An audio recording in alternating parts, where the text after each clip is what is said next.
So what are we looking at here? Yeah, so we do a Bullpup Conversion kit for the mil-spec AR-15 lower.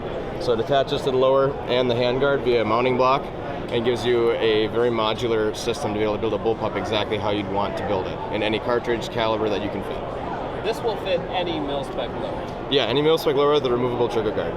We have a new frame set coming out this year that will not require a removable trigger guard, but anything just a simple force lower like a Palmetto or any Anderson lower or anything like that, just a super basic lower is all it takes. Awesome.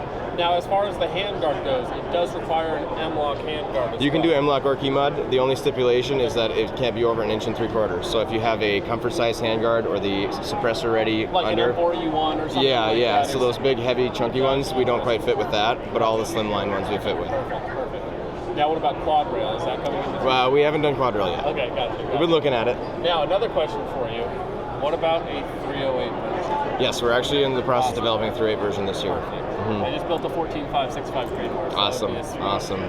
Yeah, and Bullpup. our new AR-10 lower, we're looking at fitting the spear and a few new things with that, as well as the new. I know they just released the Jackal with 308 too. So, are there different models, versions, or is it all the same? Yeah, so it's all the same one currently. We do have a new set of frames coming out this year for the original version that will be just a more aggressive frame set and a little more angular, a little shorter, so you can put a little bit shorter rail on. If you are building an SPR, you can go a little shorter handguard down to like an 8-inch barrel or so on and so forth. Now, talk to me about the trigger mechanism. So it's still utilizing the AR-15 fire control. Yep. So it still runs on whatever trigger you want to run in your AR. So if you're a Geissele guy, you can stay a Geissele guy. It just actuates that and moves you forward 9 3/4 inches. Now, talking about added weight to the trigger, are we talking about a pound? Under a pound. Under a pound, okay. Yep. So it's basically Usually, the same trigger pull plus a little bit. Yep, yeah, so we advertise for about a pound, but usually we see about half a pound to 3/4 pound added. Okay, very interesting.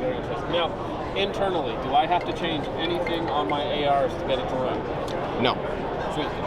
So it's just a plug-and-play system? Just plug-and-play system, bolt it up.